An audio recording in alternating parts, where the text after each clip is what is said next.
5월을 걸어서 가정의 달이라 했습니다.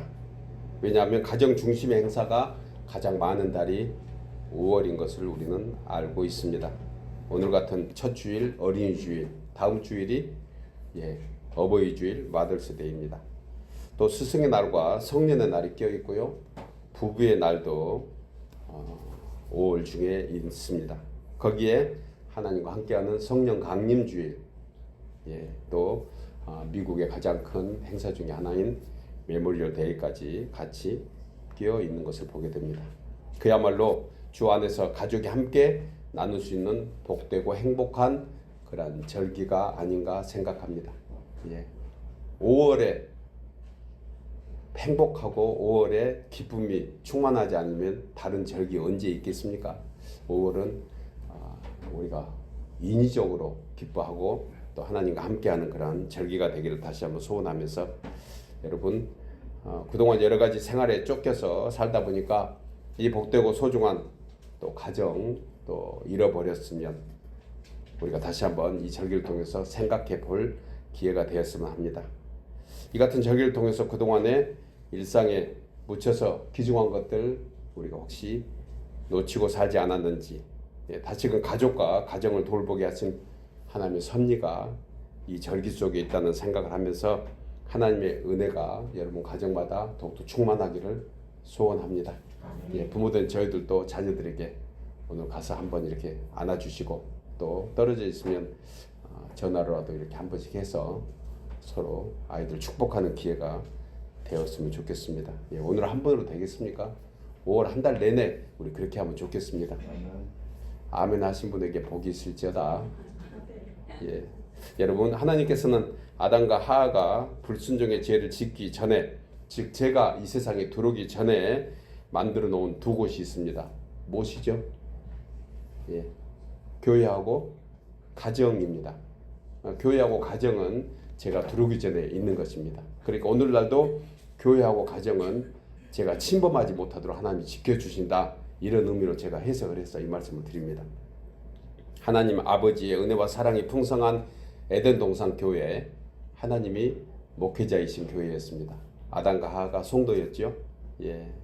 정말 거룩한 땅 위에 거룩한 은혜가 있는 곳, 죄가 전혀 들어오지 않는 하나님의 영광만 있는 에덴 동산 교회, 또 아담 부부가 살았던 행복한 에덴 가정, 이 가정, 이 교회와 이 가정은 하나님께서 거룩함으로 세우시고 악한 사탄 마귀가 틈타지 못한 거룩한 장소인 것입니다.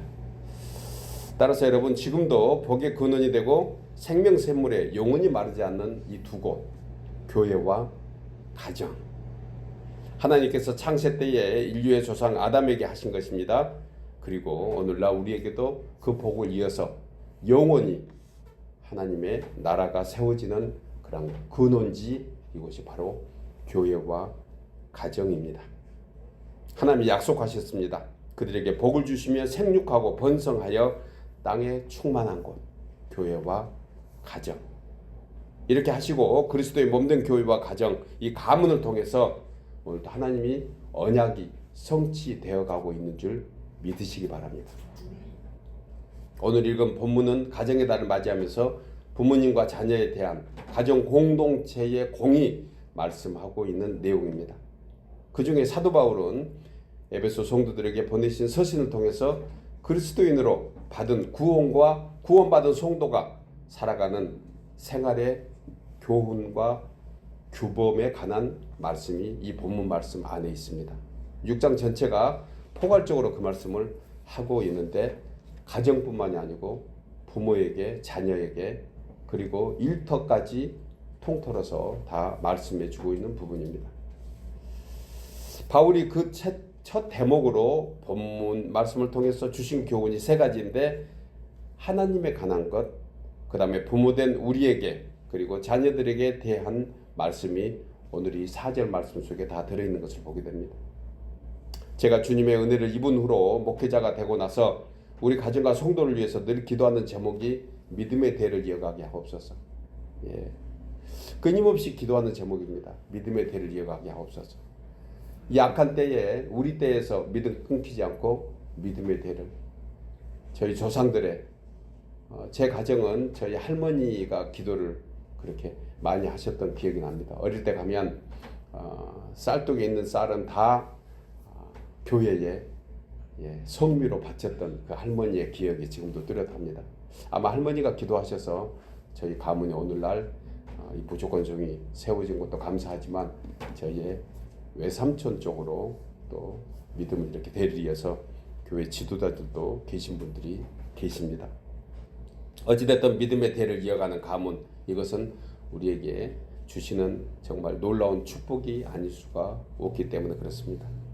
저는 오늘 가정의 달을 맞이하면서 부모로서 그리고 자녀로서 언약 안에 있는 복된 가문이 되기 위해서 가져야 될 주의 말씀이 무엇이고 주께서 오늘날 우리에게 다시 한번 교훈해 주고 있는 말씀 세 가지를 함께 생각하면서 은혜를 나누려고 합니다. 첫째로 언약 안에 있는 복된 가문은 주의 은혜와 사랑을 실천하는 가정입니다. 우리 나누어서 읽겠습니다. 언약 안에 있는 복된 가문은 주의 은혜와 사랑을 실천하는 가정입니다. 본문 1절이 이 말씀을 합니다. 자녀들아 주 안에서 너희 부모에게 순종하라. 이것이 옳으니라. 주 안에서. 사도 바울은 본문에서 한 가정의 부모와 자녀의 관계에 대해서 말씀하면서 이 부모와 자녀와 부모를 연결해 주는 매개체 하나를 우리에게 언급해 주고 있습니다. 완벽한 매개체입니다. 완벽한 다리예요. 누구죠? 주 안에서입니다. 주 안에서. 주 안에서. 이 의미는 자녀들이 부모님에게 순종할 때 주께 순종하듯 해야 하며, 부모님들은 자녀들을 돌볼 때 주님께 받은 사랑으로 해야 한 것, 이것이 마땅하다, 당연히 이렇게 해야 함을 우리에게 다시 한번 교훈합니다. 여러분, 이처럼 율법에 얽매여 있던 사도 바울이 예수님의 은혜로 복음의 사도가 되면서 가장 먼저 언급한 단어가 주 안에서입니다. 주 안에서. 본인이 사도된 것도 주 안에서 사도가 되었고, 그리고 본인이 이제 다시 한번 말씀 전하는 것도 물론 주 안에서지만 우리의 가정들도 주 안에서. 주 안에서라는 단어는 우리에게 정말 소중한 타픽이 아닐 수가 없습니다. 왜냐하면 주 안에서라는 의미는 인간의 생각이나 지혜를 뛰어넘은 주의 은혜와 사랑으로라는 의미가 담고 있습니다. 그러니까 주 안에서 어떻게 주의 은혜와 사랑을 우리가 자녀들에게 우리의 마음을 전할까? 이것은 주께 하듯 하면 된다는 그런 생각을 우리가 가져야 합니다. 바울은 이 의미를 골로새서 3장 17절에서 무엇을 하든지 말에나 일에나 다 주의 이름으로 하고, 아멘, 주의 이름으로 하고 그를 힘입어 하나님 아버지께 감사하라.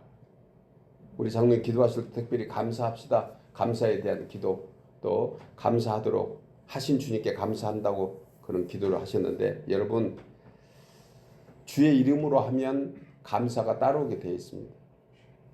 그런데 주의 이름이 빠지면 뭐가 따라올까요? 신경질이 따라와요. 그냥 화도 나고 내 뜻대로 안 된 것 얼마나 많아요.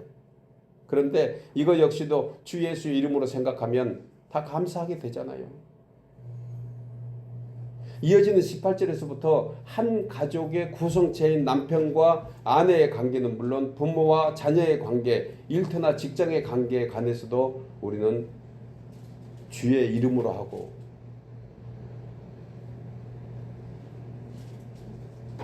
이어지는 말씀이 이렇습니다. 아내들아 남편에게 복종하라. 이는 주 안에서 마땅하니라. 주 안에서 마땅하니라. 남편들아 아내를 사랑하며 괴롭게 하지 말라. 자녀들이 모든 일에 부모님께 순종하라. 이는 주 안에서 기쁘게 하는 것이니라. 아비들아 너희 자녀를 노엽게 하지 말지니 낙심할까 함이라. 그러면서 24절에서 왜냐하면 이는 가정의 기업의 상을 주께 받은 줄을 아나니 너희는 주 그리스도를 섬기느니라. 골로새의 말씀입니다. 여러분, 이 안에서 바울은 언급하는 가운데 계속해서 이어지는 단어가 있습니다. 주 안에서, 주 안에서. 우리가 이 단어 하나만 가지고 세상을 살아도 우리에게는 가장 행복의 샘물이 터질 줄 믿습니다. 주 안에서. 위에서 언급한 아내와 남편, 부모와 자식, 그리고 삶의 현장에서 함께하는 상하의 어떤 관계가 개인과 개인이 아니고 그 중심에 누가 계신다? 주 안에서. 주 안에서. 이 다픽을 벗어나서는 안 된다. 왜냐하면 성도는 주 안에 있을 때 그게 완전한 자리다. 성도는 주 안에 있어야 완전합니다. 그렇기 때문에 무슨 일을 하든지 무엇을 하든지 주 안에서 해야 함을 말씀합니다. 왜냐하면 기업의 상을 주께서 주시기 때문이다. 이 기업은 우리 자손들의 대대 이어가는 축복의 기업. 우리 개인적으로는 나에게 주신 하나님의 상급, 그 기업 안에. 이 기업은 신학자들이 대부분 해석하기를 천국을 얘기합니다. 천국. 그러니까 주 안에 있으면 그 가정이 천국이 되고 주 밖에 있으면 그 가정은 천국 밖에 있다는 의미로 해석할 수 있습니다. 여러분, 기업의 상이 또한 무엇을 의미할까요? 이 세상에는 행복한 삶이고 저 천국에서는 영생의 삶입니다. 이 복을 누리기 위해서는 그 중심에 반드시 누가 계셔야 된다? 주님을 모셔야 된다. 맞습니까? 예수 그리스도께서 임마누엘의 은총으로 우리를 인도해 주십니다. 그래서 주 안에서의 우리와 함께 하시는 주님. 따라서 무엇을 하든지 주께 하듯 하고 사람에게 하듯 하지 말라. 이 말씀을 실천하는 우리 주의 가정 모두 되기를 주님의 이름으로 축복합니다. 주 안에서 우리 오늘 다 잊어버려도 주 안에서 이 단어만 가지고 가도 좋을 것 같아요. 예. 갑자기 우리 아이들이 아니면은 부부 간에 아니면은 어떤 가정의 일로 인해서 조금 마음이 섭섭하고 좀 화가 좀 있더라도 여러분 주 안으로 돌아갑시다. 아멘입니까? 여러분, 성경은 두 종류의 가정에 관해서 말씀합니다. 하나는 하나님을 경외하며 살아가는 가정이고 다른 하나는 하나님과 상관없이 살아가는 가정입니다. 하나님의 은혜와 사랑으로 사는 가정은 그렇지 않는 가정과 분명한 차이가 있습니다. 사람 보기에는 별 차이 없어 보입니다. 오히려 교회 다니면서 예수를 믿는다고 그렇게 하는 가정이 더 어려움이 있을 수도 있습니다. 어렵게 볼 수도 있어요. 주일날 가족들하고 화평을 하고 놀러 가고 좋은 데 가면 되는 거지 그 교회에 가서 그렇게 얽매여 있는 것처럼 보일지도 모릅니다. 그러나 여러분, 하나님 안에 있는 가정은 주인이 하나님이시고 하나님 밖에 있는 가정은 주인이 악한 영인 것입니다. 그래서 우리를 날마다 하나님은 의로움으로 인도하시고 하나님의 가장 좋은 곳으로 우리에게 베풀어 주시는 하나님이신 줄 우리는 생각합니다. 세상 사람이 어찌하든지 주 안에 있다는 것 얼마나 감사합니까? 여러분, 사람의 시각으로 보면 하나님을 믿는다고 다 만사가 형통해 보인 것 같지 않을 수도 있습니다. 그러나 여러분, 예수 믿으면 반드시 하나님께서 그 가문을 책임져 주십니다. 하나님을 잘 믿어도 평생 고생한 것 같고 혹은 질병으로 평생 장애를 가진 것 같은 그러한 사람들이 있을지 모르지만 오히려 믿는 가정의 그 끝은 하나님께 영광이고 하나님이 기뻐하시는 가정인 것입니다. 여러분, 생활이 여유치 못하고 하는 일이 형통하지 못한 것 같지만 그러나 진실로 하나님을 경외하는 가정, 그들은 세상이 알지 못하는 놀라운 비밀의 축복이 있습니다. 그래서 우리는 날마다 감사할 수 있는 조건이 되는 것입니다. 만약에 저희가 예수 믿지 않았다면, 만약에 우리가 예수 밖에 있는 가정에 있다면 아마 지금 같은 평안은 없었을 걸 생각합니다. 반대로 겉은 번질해 보이고 화려해 보이지만 예수 밖에 있는 사람들은 정말 사랑이 없고 냉랭하고 마른 부부지만 호적상 부부인 경우도 많이 있잖아요.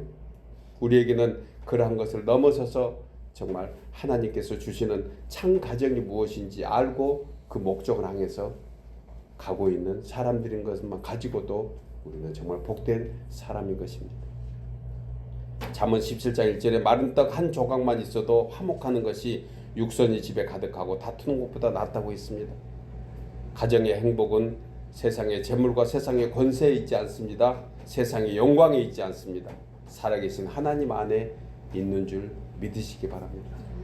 하나님 안에 있으면 그것이 복된 가정이고 행복하게 되는 것입니다.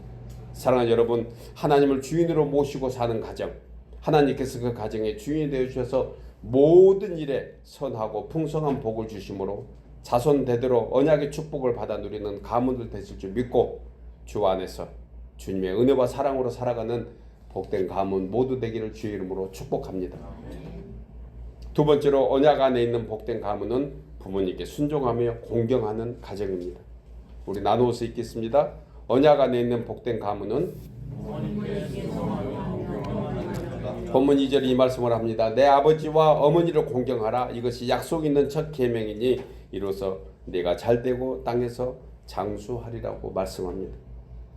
본문 1절에서 사도 바울은 자녀들이 부모님에게 순종하는 것이 옳다고 하면서 그 옳은 것에 관해서 순종과 함께 공경하라는 거예요. 그러니까 공경과 순종은 결코 분리될 수 없는 하나의 같은 맥락인 것입니다. 그런 의미에서 뜻이 조금 다르는데, 공경은 마음에서 우러나는 태도라고 한다면 순종은 행동으로 보여드리는 의미인 것이에요. 따라서 부모님께서 하라는 것을 하는 것이 순종이고, 공경은 그것을 즐거운 마음으로 기꺼이 기쁨으로 하는 것에 의미가 있다고 함께 나눌 수가 있습니다. 여러분, 이 같은 공경과 순종의 기준이 자신의 감정이나 느낌이 아니고 이미 말씀드린 대로 주 안에서 해야 하는 것이 옳습니다. 주께 하듯 하라. 그러면 하나님께서 반드시 합당한 은혜로 보답해 주실 줄 믿습니다. 순종은 내가 억지로 하는 것이 아니고, 공경도 일부러 하는 것이 아니고 주님을 생각하면서 하는 것. 그러니까 역시 믿음 있고 은혜 있는 사람들이 순종하며 공경할 수 있는 것이 아니겠습니까? 성경에 부모님께 순종하며 공경하는 대표적인 사람을 찾으러 가면 여러 많은 사람이 있지만 저는 이삭과 요셉을 얘기하고 싶습니다. 공경과 순종을 통해서 하나님께 약속한 풍성한 복을 이어받은 사람이 이 두 사람이기 때문에 그렇습니다. 이삭이 얼마나 그 아버지 아브라함에게 순종했으면 그는 남의 나라의 땅에 가서 우물을 파는 곳, 땅을 팔 때마다 물이 펑펑펑 쏟아났던 것을 보게 됩니다. 그가 씨앗을 뿌리면 그 한 해에 100배의 결실을 얻었던 것, 성경이 우리에게 얘기해 줍니다. 우리에게도 순종할 때 그와 같은 은혜를 주실 줄 믿습니다. 반드시 주님은 그 약속을 지켜주시는 것입니다. 이처럼 이삭이 그렇게 할 수 있었던 것은 어릴 때부터 아버지 아브라함에게 순종의 교육을 잘 받았기 때문에 그렇습니다. 사실 이삭이 아버지께 순종하는 것은 결코 아브라함이 하나님 아버지께 순종하는 모습을 보고 배운 것을 우리는 너무 잘 알잖아요. 따라서 자녀들의 순종과 불순종의 어떤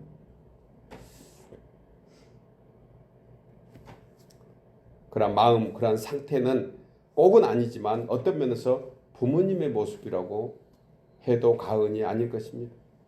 그래서 아이들은 부모님의 과거라고 했습니다. 부모가 했던 그대로 따라서 하기 때문에 그렇습니다. 이삭의 순종은 아버지 아브라함이 하나님께 얼마나 순종했는가를 우리는 창세기 22장 2절에서 잘 볼 수가 있습니다. 독자 이삭을 번제로 드리라 하는 하나님의 명령에 도저히 이해되지 않고 이해할 수도 없는 그런 상황이지만 아브라함은 그대로 순종했던 것입니다.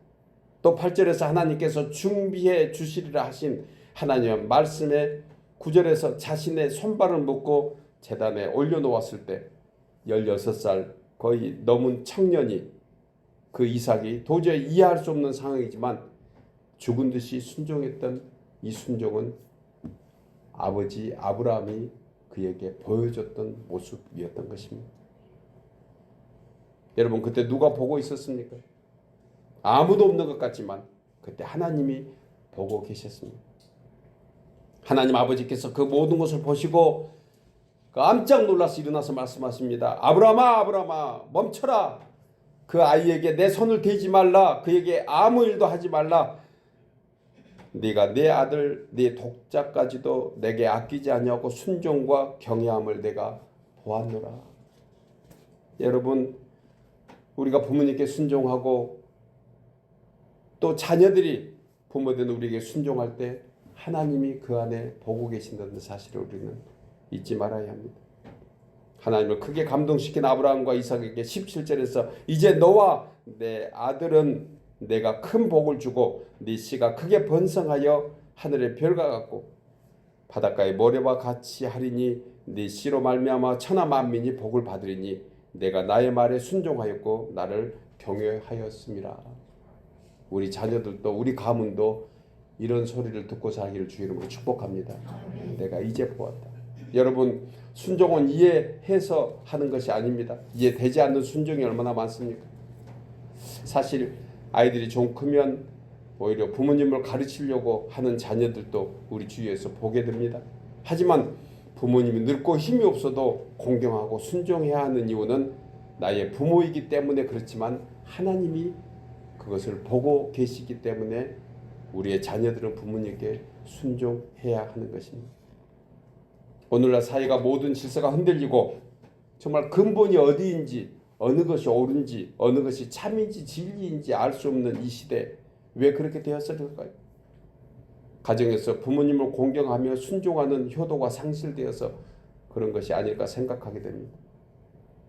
때로는 우리가 현실에서 하나님의 크고 깊은 뜻을 도저히 이해할 수 없지만 아버지 아브라함은 하나님 아버지께 아들 이삭은 아버지 아브라함에게 순종할 때 14절에 온 가문으로 여호와 일의 축복을 받아 누린 것처럼 이제 본문 말씀대로 이로써 내가 잘되고 땅에서 장수하리라 하신 언약이 순종을 통해서 우리 하나님을 경외하며 또한 부모님을 경외하는 그 믿음을 통해서 우리 가문들이 하나님의 언약의 복을 이어갈 줄 믿습니다.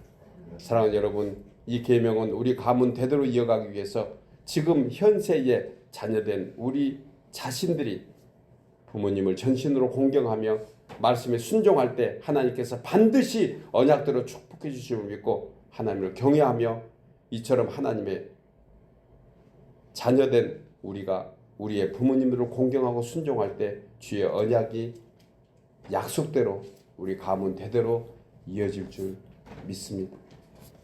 우리가 먼저 하나님께 순종하고 경외하며 우리의 자녀들이 그것을 교훈받는 우리 믿음의 가문 되기를 주의 이름으로 축복합니다. 마지막 세 번째로 언약 안에 있는 복된 가문은 자녀들을 주의 교훈과 훈계로 양육하는 가정입니다. 우리 나누어서 읽겠습니다. 언약 안에 있는 복된 가문은 주의 교훈과 훈계로 양육하는 가정입니다. 본문 4절에 또 아비들아 너희 자녀를 노엽게 하지 말고 오직 주의 교훈과 훈계로 양육하라고 했습니다. 본절에서 아비들아라고 하는데 이유는 아버지가 가정의 대표이기 때문에 그렇습니다. 그래서 그 대표는 그만큼 책임이 있습니다. 또 아내들은 그 대표를 그대로 인정하며 그 대표에게 힘을 실어줘야 합니다. 오늘날 사실 사회가 좀 뒤틀려 있는 것처럼 느껴지는 그 근본을 제가 생각할 때 예전에는 남편들이 나가서 직장 생활해서 돈을 벌어오면 아내는 그걸로 살림을 했습니다. 그런데 오늘날 세상은 좀 뒤바뀐 것 같습니다. 남편이 집에서 살림하고 아내가 밖에서 돈 벌어오는 경우가 상당수 많이 있습니다. 바뀌어버린 것 같아요. 만약에 오늘날 이 말씀을 쓴다고 하면 어미들아 이렇게 써야 되지 않을까 하는 생각을 한번 해보았습니다. 여러분, 하나님이 세운 질서에 가장 중요한 것은 아버지가 가정에 바로 서야 합니다.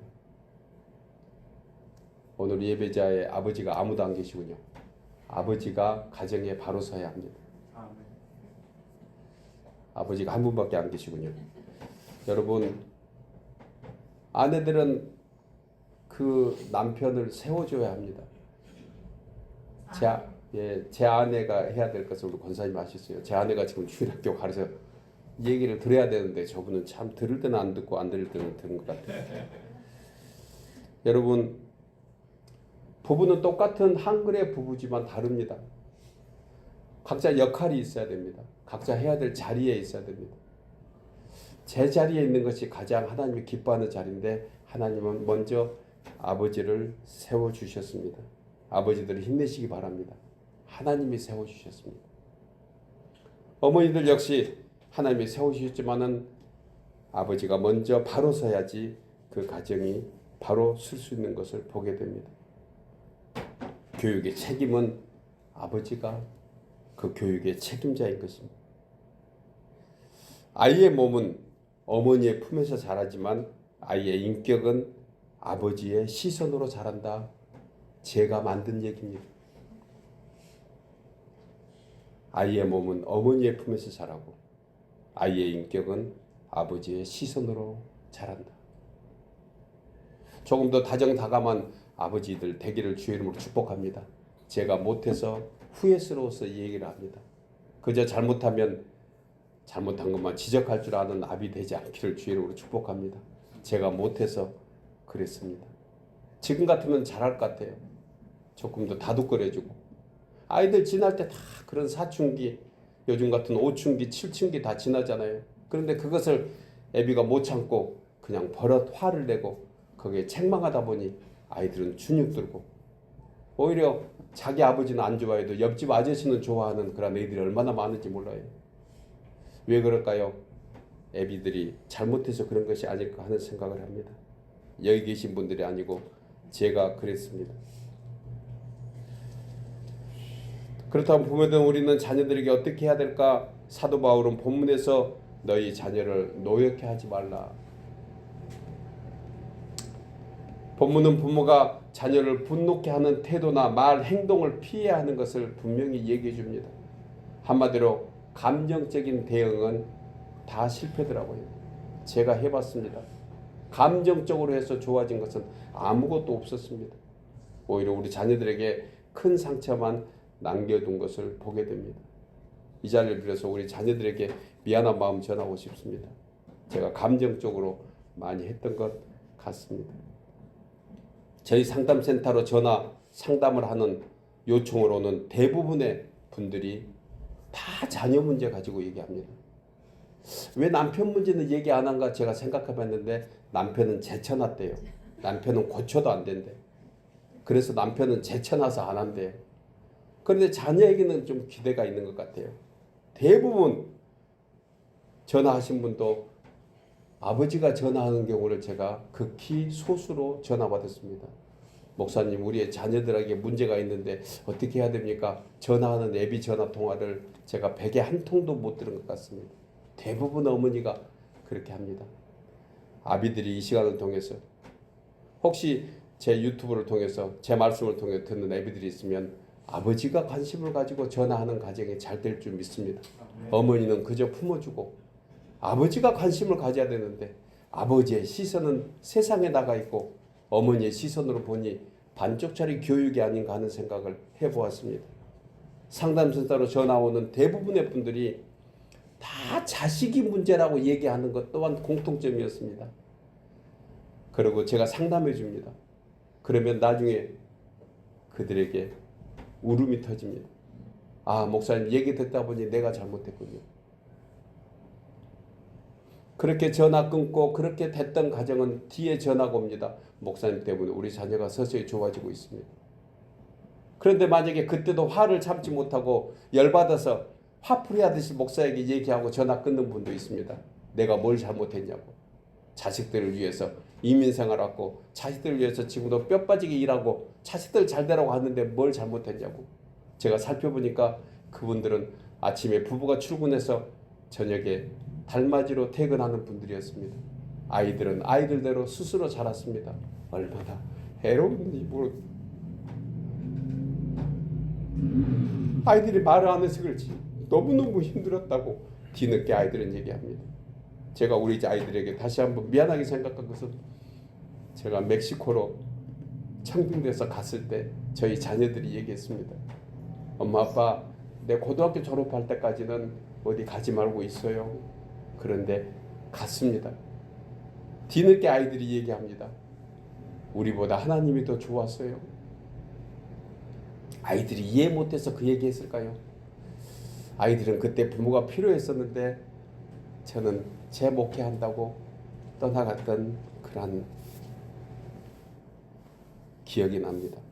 여러분, 아이들의 상처는 대부분 가정에서 받습니다. 부모에게 받았습니다. 그래서 바울은 얘기합니다. 너희 자녀를 노엽게 하지 말라. 부모의 감정적인 대응이, 감정적인 반응이 자녀들에게 상처를 주어서 오늘날 사회가 이렇게 조금 문제를 일으키고 있는가 하는 생각을 하게 됩니다. 그러나 또한 본문은 이렇게 얘기합니다. 오직 주의 교양과 훈계로 양육하라. 아이들이 그저 뜻대로 받쳐준다고 되는 것이 아닙니다. 여러분, 부모는 단순히 자녀를 노엽게 하지 않는 그러한 책임도 있지만 또한 이것만 가지고 다 끝난 것이 아니라는 것이에요. 주의 교양과 훈계로 양육할 책임 또한 있음을 우리는 생각해야 합니다. 여러분, 부모된 우리 가운데 물려줄 것 없다고 안타까워하는 분들이 계십니까? 재물이 없어도 괜찮습니다. 지식이 부족해도 괜찮습니다. 오직 주의 자녀들에게 하나님을 경외하는 마음만 심어줘도 그것이 가장 좋은 교양과 훈계가 될 줄 생각합니다. 하나님이 너의 아버지야. 이 아버지는 부족해도 하나님은 너에게 영원한 아버지시니 너가 그 마음 잊지 않기를 바란다는 이 말 한마디가 오히려 어떤 감정에서 우리 아이들에게 편안함을 줄 수 있는 그런 양육의 방법이 아닌가 하는 생각을 하게 됩니다. 여러분, 우리 자녀들에게 유산을 물려줄 것이 없다고 생각하십니까? 신앙 물려줍시다. 하나님 물려줍시다. 예수님 얘기 한마디만 해도 여러분, 화가 난 부모도 그렇지만 힘들어하는 아이들에게 얼마나 위로가 되겠습니까? 우리의 소중한 유산은 예수 그리스도입니다. 믿음입니다. 여러분, 그래서 천지가 변해도 하나님의 말씀은 전혀 변하지 않는 그러한 신앙을 우리 물려줘야 합니다. 금은 보화보다 물려줄 것은 하나님의 말씀입니다. 하나님의 은혜인 것입니다. 요즘 흔히 얘기하는 그러한 말 중에 티네이저는 어디로 튈지 모른다는 얘기가 있습니다. 젊은 청소년들이 무섭다고들 얘기합니다. 예전에 우리 학교 다닐 때 누가 제일 무서웠습니까? 선생님이 제일 무서웠습니다. 그런데 이제 세상이 바뀌었습니다. 선생님이 아이들이 제일 무섭다고 얘기하니 이게 어찌된 세상입니까? 옳은 말, 마땅히 들어야 할 훈계 따위는 가정에서 들어보질 못했습니다. 이제 아주 고전물이 되어버렸습니다. 무슨 훈계가 어디 있습니까? 훈계라는 단어 아이들이 아예 듣지 않으려고 합니다. 그런 얘기하는 사람을 꼰대라고 한다면서요. 꼰대 돼가지고 그런 소리 한다고. 이제 아예 아이들은 그런 말을 듣기를 싫어합니다. 그 소리를 그쳐 그 소리에 넘어서 오히려 폭행을 당하는 선생님이 얼마나 많은지 모릅니다. 그저께 어느 유튜브를 봤습니다. 한참 칠판에다가 뭘 쓰고 있는 선생님 뒷머리에 가서 어느 학생이 선생님 머리를 치고 들어온 거 봤습니다. 정말 너무너무 황당한 세상에 우리가 삽니다. 왜 이런 사회가 되었을까? 가정교육이 되지 않아서 그렇습니다. 왜냐하면 부모님들이 오히려 아이들을 무서워하고 아이들에게 벌벌 기는 것을 우리 주위에서 보게 됩니다. 제가 어릴 때 우리 가정에 가장 무서운 분이 있었습니다. 누구였을까요? 아버지였습니다. 평상시에는 참으로 친밀하시고 참으로 자상하셨던 분입니다. 그런데 잘못한 일이 있을 때 그냥 넘어가지 않고 때로는 회초리를 들기도 하셨습니다. 이게 오늘날 우리의 아버지의 다시 자세로 돌아가야 되지 않을까 하는 생각합니다. 때로는 회초리로, 때로는 자상함으로. 시편 127편 3절에 보라 자식들은 여호와의 기업이요 태의 열매는 그의 상급이라고 했습니다. 부모 되는 우리에게 자녀를 주신 것은 하나님 가정의 가장 귀한 상급입니다. 저는 또 기도 제목이 있습니다. 우리 자녀들이 자식 많이 낳아서 하나님의 상급이 많기를 주의 이름으로 축복합니다. 우리 귀한 성도들 모든 가정도 그렇습니다. 저도 자녀들 다 분가시키면서 매일 하는 기도 제목이 하나님 자식 펑펑 낳게 해주세요. 예전에 우리 부모님들은 밭에서 일하면서도 자식 쑥쑥 잘 낳는데 오늘날 왜 잘 먹고 잘 사는데 자식들이 쑥쑥 안 납니까? 이게 무슨 재앙입니까? 그렇게 기도하면서 하나님께 기도합니다. 우리 자녀들에게 물어봤습니다. 왜 자식 안 낳으려고 하니? 아버지 꼰대 같은 소리 하지 마세요 라고는 단은 아니었지만 그런 의미로 얘기합니다. 자식 하나 키우려면 얼마나 힘든지 아세요? 야 이놈아, 내가 너 키울 때 그렇게 힘들게 키운 것 같냐? 너희 누나가 네 업고 다녔고 너희의 또 형제들이 다 그렇게 없고 우리 부모들은 10자식 키웠단다. 옛날 얘기하지 마세요. 정말 이 세상이 어떻게 되어가는지 모르겠습니다. 여러분 우리 자녀들에게 오늘 또 얘기하십시다. 자식 많이 낳으라고. 혹시나 쫓겨나면 교회 와서 기도하세요. 저도 그 얘기했다가 다시 그 얘기하면 집에 안 올 거예요. 그 얘기를 하기에 저도 웃고 말았는데 여러분 정말 가문의 대를 이루기 위한 자식들이 우리 가정에 충만하기를 주의 이름으로 축복합니다. 교훈은 어떤 길로 가야 하는가를 가르쳐주시는 책망입니다. 우리가 어떤 길에 잘못 접어들었을 때 말로 일깨워주는 것, 이렇게 바르게 함을 우리는 다시 한번 회복해야 합니다. 이 아이들이 어떻게 살아야 될까 의로 교육하는 것, 어떻게 하나님의 길에 계속 머물러야 되는가 믿음으로 교육하는 것, 우리는 또한 잊지 말아야 합니다. 조금 힘들고 관계가 조금 껄끄러지더라도 여러분 자녀들에게 이 교훈과 책망과 바르게 함과 의로 교육하는 우리 모두 되기를 주의 이름으로 축복합니다.